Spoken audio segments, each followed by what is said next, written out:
वंदे मातरम। वेदों के ज्ञान को सुनने वाले सभी पुण्यात्मा धर्म प्रेमियों को, ज्ञानियों को साधिका डॉक्टर विभाश्री का प्रणाम है। मैं अपने आप को बहुत सौभाग्यशाली अनुभव कर रही हूँ कि मुझे आज इतने महत्वपूर्ण ग्रंथ वेदों के ज्ञान संदेश को आपको सुनाने का सौभाग्य मिला है। आज हम परमात्मा की कृपा से ऋग्वेद के बहुत ही अच्छे तत्व पर, विषय पर, धर्मशास्त्र पर चर्चा करेंगे। परमात्मा से मेरी प्रार्थना है कि वो मेरी वाणी में इस ज्ञान के वाचन की मुझे पात्रता देवें। माता सरस्वती से मेरा निवेदन है कि वे मेरी वाणी में विराजें। अपने इष्ट देव को प्रणाम करते हुए आज हम ऋग्वेद के बहुत खूबसूरत मंत्र, लोकप्रिय मंत्र असतो मां सद्गमय से आज की इस धर्म चर्चा की शुरुआत करेंगे। जिस रूप में आज मैं आपको इसका अर्थ बताने जा रही हूँ, वह अर्थ आपने कम ही सुना होगा। तो मां सद्गमय तमसो मां ज्योतिर्गमय मृत्योर्मा अमृतं गमय। ओम शांति शांति शांति। इसका अर्थ परमपिता परमात्मा से इस प्रकार से लिया गया है। ये उस निराकार परमात्मा की आराधना का मंत्र है और उस परमात्मा से प्रार्थना की गई है कि हे प्रभु, मुझे सत्य का मार्ग दिखाओ। असतो मां, मां का मतलब होता है मुझे। असतो इसका अर्थ होता है कि असत्य से सत्य की ओर ले जाने वाला मार्ग दिखाइए, कि मैं हमेशा सत्य ही बोलूं, सत्य मार्ग पर ही चलूं। हे परमात्मा, मेरी विनती है कि आप मुझे असत्य से सत्य की ओर ले चलें। सद्गमय, असत्य से सत्य की ओर मेरा मार्गदर्शन कीजिए। तमसो मां, मां का मतलब होता है मुझे।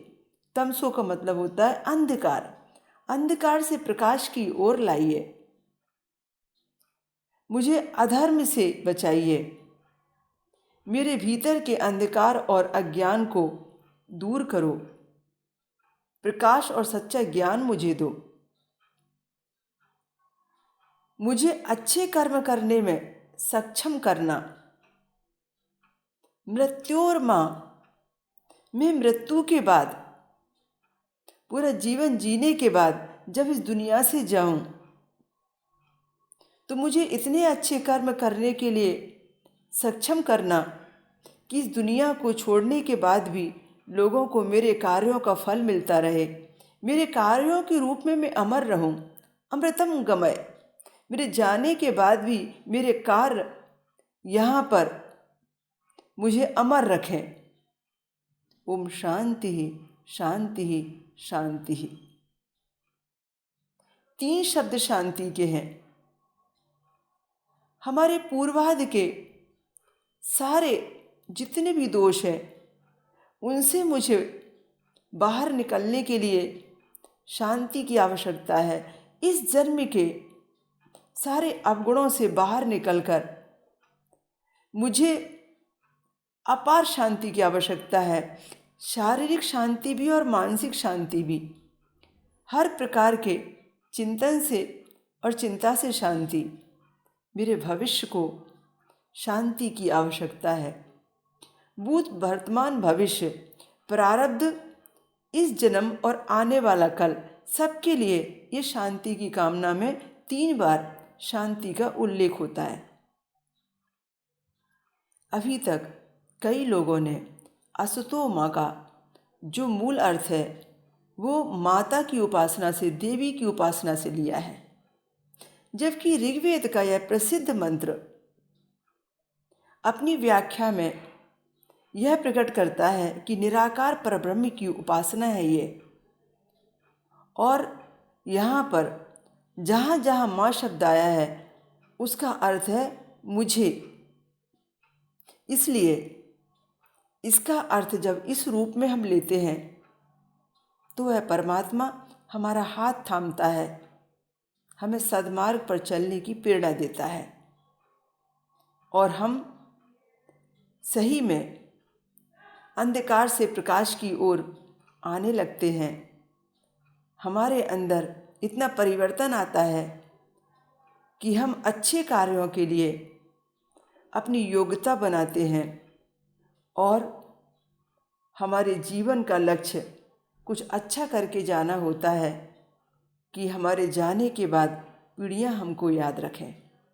यही इस मंत्र का मूल अर्थ है, जिससे आज हम इस विषय की शुरुआत करने जा रहे हैं कि धर्मशास्त्र का जन्मदाता ऋग्वेद। इस विषय पर महत्वपूर्ण धर्म चर्चा ऋग्वेद के ज्ञान के संदर्भ में आज बहुत ही सरल सहज तरीके से होगी। वेदों से संबंधित सभी 17 एपिसोड आप तक समय पर पहुंचते रहें, इसके लिए आप हमारे इस चैनल को सब्सक्राइब अवश्य कर लीजिए। चैनल को स्वयं भी सब्सक्राइब करें और दूसरों को भी परमात्मा के इस ज्ञान से जोड़कर पुण्य का भागीदार बनने हेतु आप इस चैनल को सब्सक्राइब करने की दूसरों को भी प्रेरणा अवश्य ही देवें, ऐसा हमारा आपसे आग्रह है। ऋग्वेद धर्मशास्त्र का जन्मदाता है और धर्मशास्त्र का ये जन्मदाता इतना विशाल रूप से बड़ी ग्रंथ के रूप में है कि हम कुछ क्षण में, कुछ पल में, कुछ मिनटों में उसमें से सागर में से 2-4 मोती निकालने के जैसा ही काम कर सकते हैं। पर हमारा प्रयास है कि हम छोटे छोटे पॉइंट पर ही चर्चा करें, पर उद्देश्य पर अवश्य जाएं। पिछली प्रतियोगी परीक्षाओं में, कंपटीशन एग्जाम में भाग लेने वाले विद्यार्थियों के लिए वेदों से संबंधित बहुत प्रश्न आते रहे हैं। हमने प्रत्येक पार्ट में उन सब पर बड़ा ख्याल रखा है जो प्रश्न बार बार पूछे जाते रहे हैं, जिससे हमारे ये पूरे 17 पार्ट उन लोगों के लिए भी बड़े लाभदायी सिद्ध होंगे जो अपना भविष्य निर्माण करना चाहते हैं। जनरल नॉलेज के एग्ज़ाम में बैठकर हर प्रकार के कंपटीशन के लिए यह उन विद्यार्थियों को सुनना भी बड़ा लाभदायक है जो भविष्य में किसी बड़ी अच्छी जगह पर जाने के सपने देख रहे हैं और ज्ञान विज्ञान को बढ़ाना चाहते हैं। ऋग्वेद के अंदर महर्षि कृष्ण व्यास द्वैपायन जी ने, जो इसके संकलन करता है, बहुत अच्छे तरीके से अलग अलग ग्रुप बाय ग्रुप इसकी वस्तु को, विषय वस्तु को बांधा है। इसके अंदर एक चमन ऋषि की भी वृद्ध से युवा होने की कहानी आती है, जिसे हम आयुर्वेद के अंदर लेने वाले हैं। और देवताओं की प्रार्थनाएं स्थिति और परिस्थिति के आधार पर हैं। देवताओं में जल की प्रार्थना है, वायु की प्रार्थना है, सूर्य की प्रार्थना है, इंद्र की प्रार्थना है, मानस और हवन आदि पर जोर दिया गया है, ध्यान साधना पर जोर दिया गया है। आज के समय में इसे हम मेडिटेशन और योगा कह सकते हैं।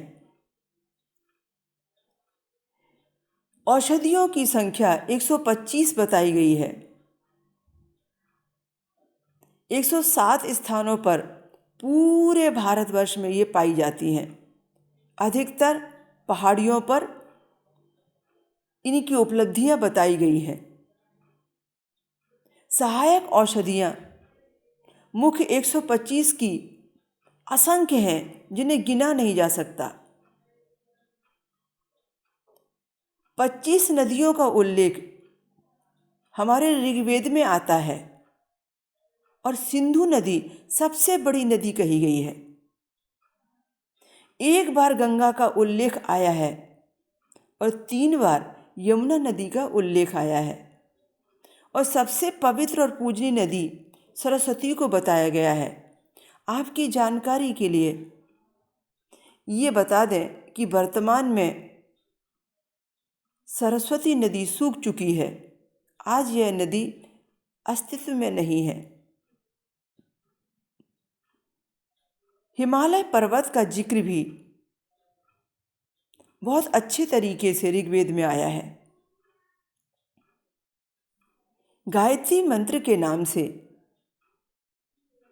गायत्री महामंत्र के नाम से, असतो मा सद्गमय के इस परमात्मा के मुख्य मंत्र के नाम से और महामृत्युंजय मंत्र के नाम से इस ऋग्वेद को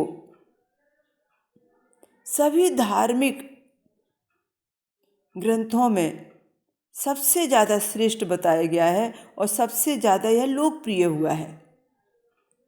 वैसे तो ऋग्वेद से ही सारे वेद निकले हैं, मेन मूल तो ऋग्वेद ही है। ऋग्वेद से ही हमारी नंबर 1 की संख्या का प्रारंभ हुआ। जो पहले 9 तक, 1 से 9 तक के नंबरों की उत्पत्ति ऋग्वेद में आती है। इसके बाद वे नंबर 100 तक पहुँचते हैं और धीरे धीरे विस्तार होते होते ऋग्वेद से और आगे 3 वेदों का और निर्माण होते होते वे मिलियन तक गणित संख्या में पहुंच जाते हैं। इसका गणित मिलियन तक पहुंच जाता है। इतनी विशिष्टता हमारे ऋग्वेद के अंदर में रही है। पहले वेद को 3 भागों में संकलित किया गया था, ये आपको जानकारी दी है। ऋग्वेद, यजुर्वेद और सामवेद, जिसे वेद त्रयी कहा जाता है। इस वेद त्रयी में अथर्ववेद शामिल नहीं है। बाद में अथर्ववेद का संकलन ऋषि अथर्वा द्वारा किया गया, इसलिए इसका नाम अथर्ववेद भी है। और ब्रह्मा नाम के ब्राह्मण ने इसे वाचा, इसे पूर्ण किया, इसलिए ब्रह्मा के मुख से ये अथर्ववेद कहा गया। ऐसा भी कहा जाता है, इसे ब्रह्मवेद भी कहते हैं। पर द्वापर युग में श्री कृष्ण जी के समय में वेद व्यास जी थे, जिनका नाम कृष्ण द्वैपायन था। उन्होंने ऋग्वेद के अंदर गीता के ज्ञान को, जो भगवान ने महाभारत के समय अपने मुख से सुनाया था, उसे लिपिबद्ध किया। ये मूल ऋग्वेद की बात चल रही है। चौथे क्रम में जो अथर्ववेद है, उसके अंदर में वह धर्म चर्चा इस प्रकार से नहीं है जो धर्म चर्चा ऋग्वेद में है। इसीलिए ऋग्वेद को धर्मशास्त्र कहा गया है, धर्मशास्त्र का जन्मदाता कहा गया है। अलग अलग वेद की अलग अलग विशेषता है। ये चारों शास्त्र अलग अलग प्रकार के ग्रंथों का संकलन है, अलग प्रकार के विषय वस्तु का संकलन है।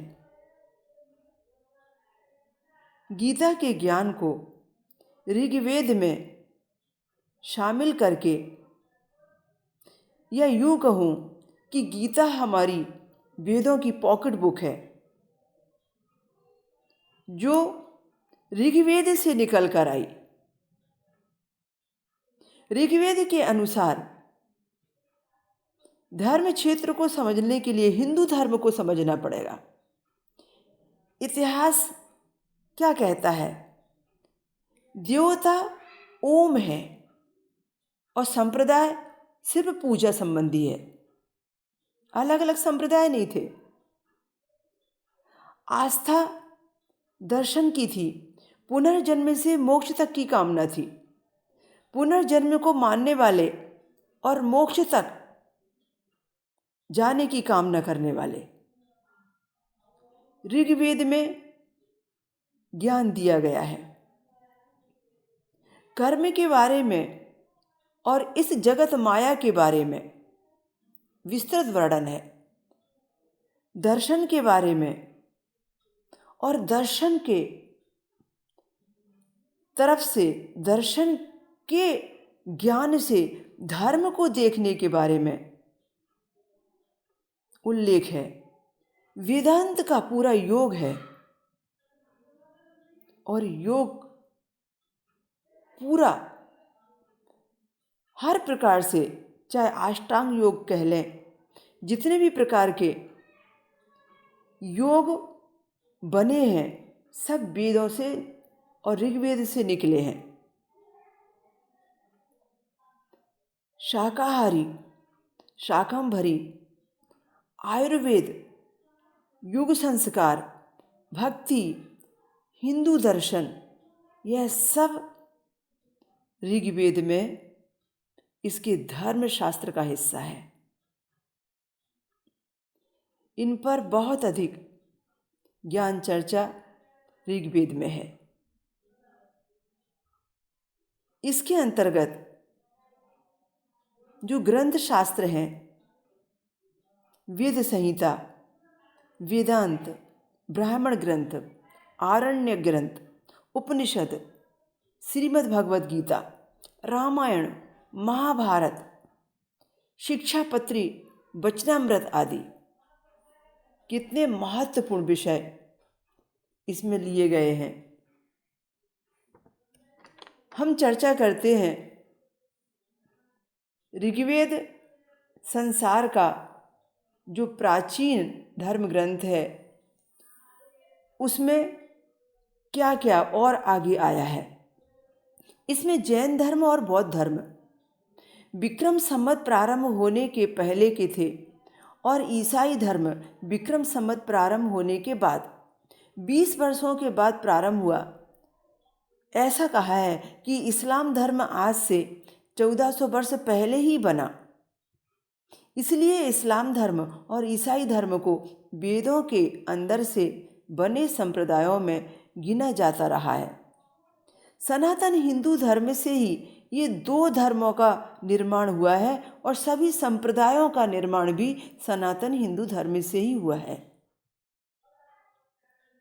कुछ असंतुष्ट सनातनी हिंदू जो वेदों को नहीं मानते थे, वे जैन धर्म और बौद्ध धर्म में शामिल हो गए। गौतम बुद्ध पूरी तरह वेदों के ज्ञान से प्रभावित तो थे, पर कुछ बातें ऐसी थीं जिसमें वो अपने आप को वेदों से बांधना नहीं चाहते थे। उनकी अपनी एक नई खोज थी जो उन्होंने दुनिया को बाद में दी। उन्होंने वेदों के ज्ञान से प्रभावित होकर मूर्ति पूजा का, मंदिर मस्जिद जैसे निर्माण का विरोध भी किया। ऐसे कर्मकांड का विरोध किया जो अंधविश्वास फैलाने में सहायक थे। ऋषि मुनियों की परंपरा के पूर्व मनुओं की परंपरा का इसमें उल्लेख आता है। क्रमशः 14 मनु बताए गए हैं जिन्होंने अपने ज्ञान द्वारा समाज को सभ्य तकनीकी क्षेत्र में संपन्न बनाने का भरपूर प्रयास किया है। उल्लेख है कि धरती पर जो मानव रूप में प्रथम बार आए उनका नाम भी मनु था। उनकी स्त्री जो प्रथम नारी कहलाई उनका नाम शत्रुपा था। महाभारत ग्रंथ में 8 मनुओं का जिक्र मिलता है।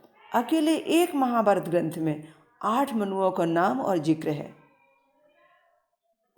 मान्यता है कि 8वें मनु वैवस्वत के काल में ही भगवान विष्णु का मत्स्य अवतार हुआ था, ऐसा ग्रंथ में आता है। हिंदू धर्म का इतिहास महाभारत में मनु, जिन्हें हम प्रथम मानव कहते हैं, से भगवान श्री कृष्ण की पीढ़ी तक माना गया है। यानी भगवान श्री कृष्ण की पीढ़ी तक यह हमारा हिंदू धर्म का इतिहास ऋग्वेद में है। उदाहरणार्थ कितना पुराना यह इतिहास है, हम आज 2019 तक की चर्चा कर लें। 2019 में प्राप्त श्री राम के 6000 वर्ष पुराने प्राचीन भित्ति चित्र को, जो दीवारों पर बनाए जाते वाले हैं चित्र, उनको इराक में देखा गया है। इराक में मिले हैं वो। साथ ही कल्प विग्रह नामक शिवजी की प्रतिमा, जिसकी कार्बन डेटिंग आयु 28,450 वर्ष पुरानी थी, 2019 में प्राप्त की गई है। इसकी इतनी पुरानी अवधि आंकी गई है। हिंदू धर्म की भाषा हमेशा से वैदिक संस्कृत ही रही है। ऋग्वेद की रचनाओं को पढ़ने वालों को होत्र कहा जाता रहा है। ईरानी धार्मिक ग्रंथ जिसका नाम अवेस्ता की गाथाओं में ऋग्वेद के जैसे स्वरों का भारी मात्रा में उल्लेख है, जिससे स्पष्ट होता है हमारे धर्म ग्रंथ का ज्ञान कई देशों में पहुंचा था। ऋग्वेद के अपार साहित्य को हम अनादि कह सकते हैं, अपौरुषीय कह सकते हैं। ये किसी एक पुरुष ने नहीं लिखा,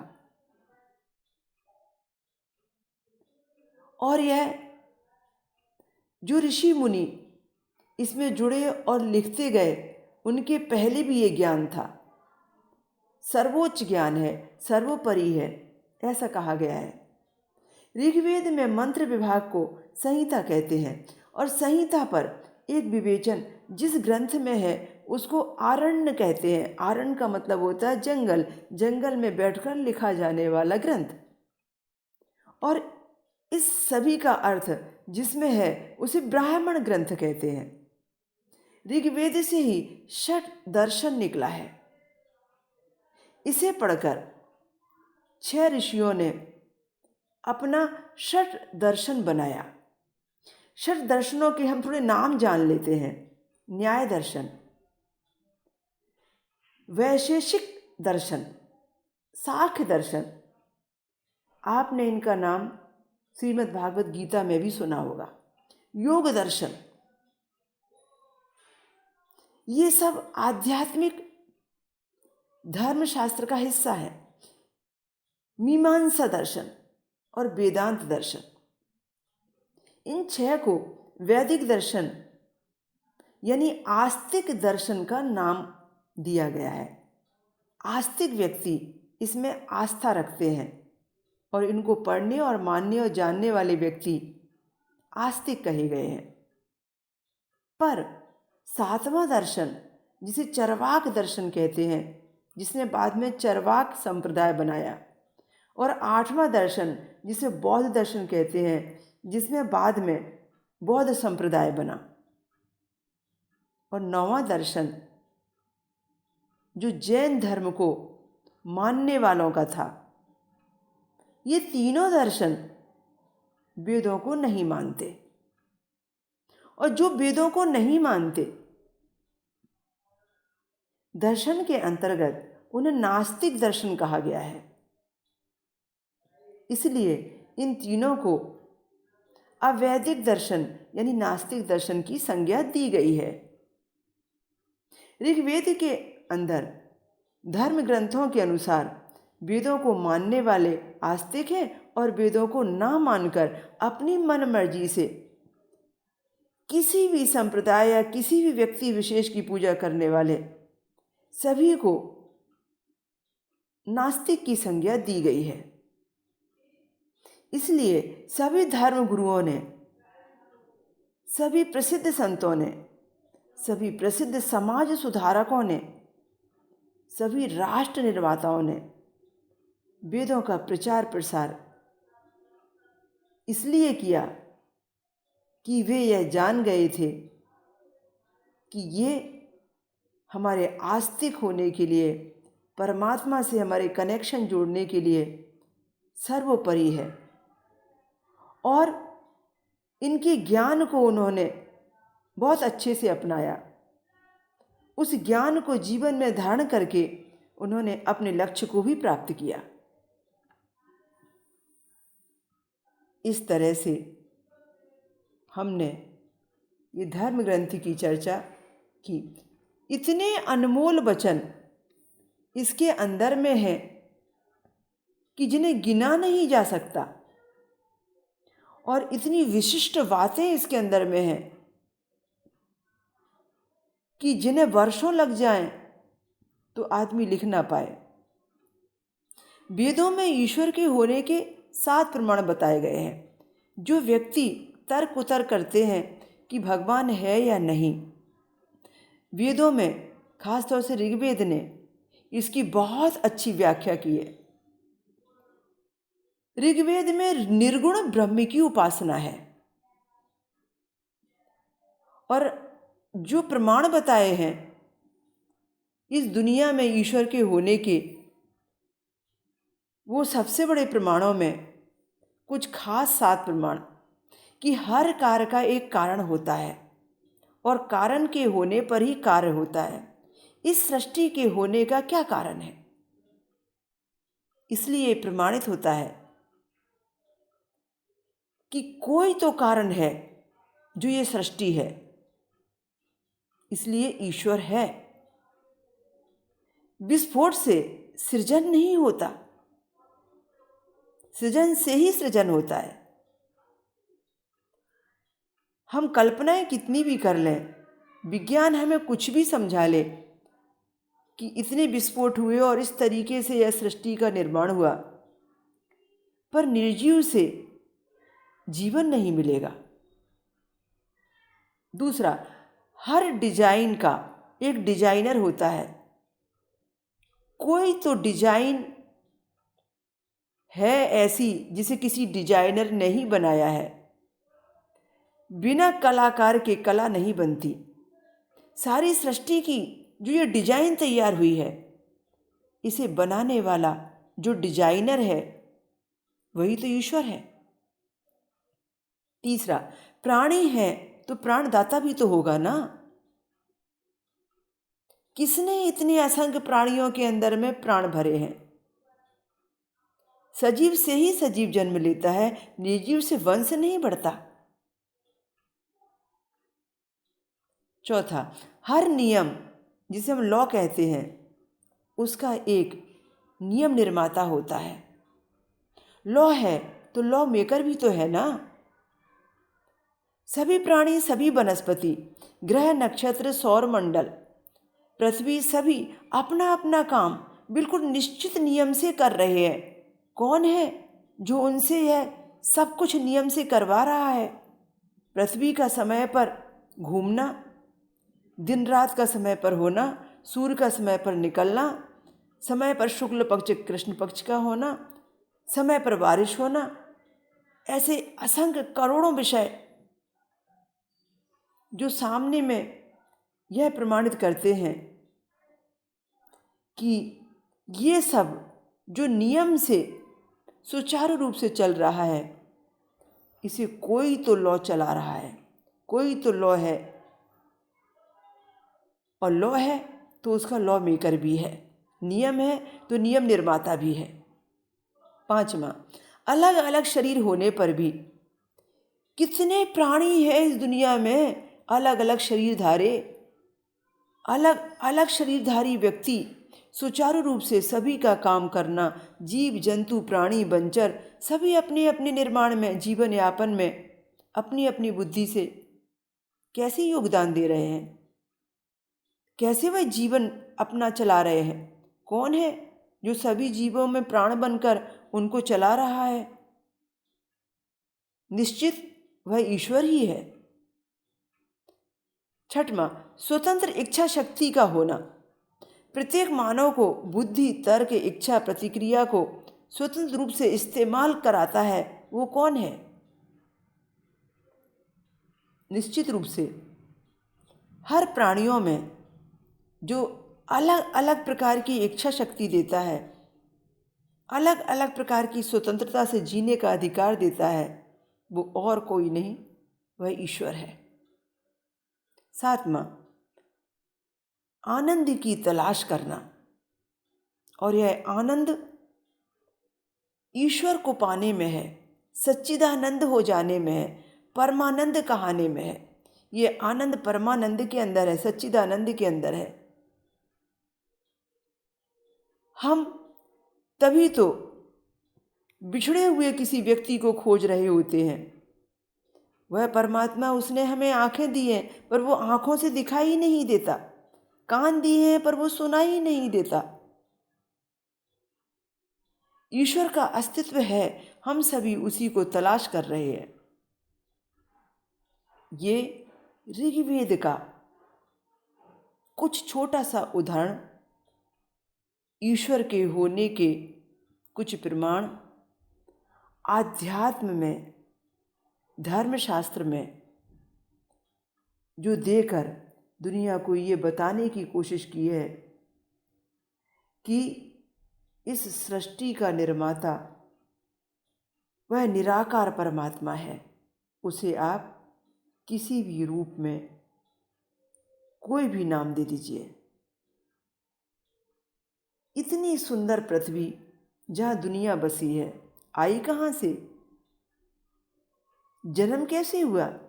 इतने सागर, महासागर, इतनी ऑक्सीजन, वायु, प्राणी, वनस्पति या आदि सब कहाँ से प्रकट हुए?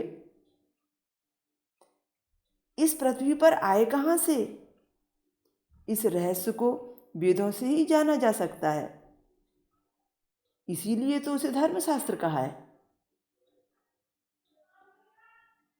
कहा गया है 4.6 अरब साल पहले किसी बड़े विस्फोटक से, किसी उल्कापिंड से, धूमकेतु से तारे, सूर्य, चांद तारे बने।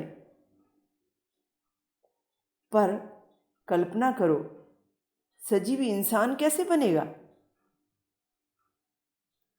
आज से लगभग 23 करोड़ साल पहले पृथ्वी पर जीवन के विकास की प्रक्रिया प्रारंभ हुई। 23 करोड़ साल पहले पृथ्वी पर जीवन के विकास की प्रक्रिया प्रारंभ हुई, ऐसा उल्लेख वेदों में मिलता है। श्वासों का नियमित रूप से चलना इस ब्राह्मण की सबसे बड़ी चमत्कारिक रहस्यमयी घटना है। ब्राह्मण ग्रंथ का नाम है। इन सांसों से ही हमारा सारा सिस्टम कंट्रोल होता है।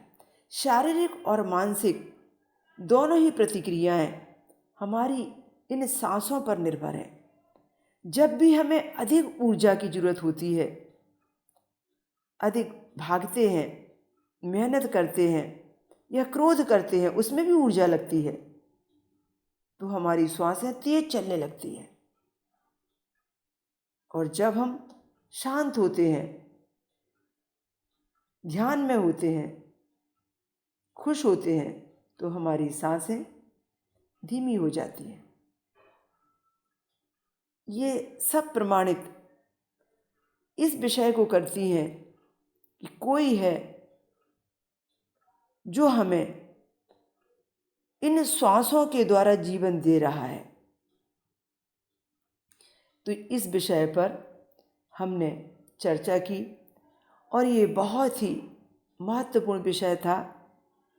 ये प्रमाणित करते हैं हमारे वेद और ख़ास तौर से ऋग्वेद का धर्मशास्त्र कि निराकार परमात्मा इस सृष्टि को चला रहा है, जिसका शब्दावतार ओम रूप में हम समझ सकते हैं।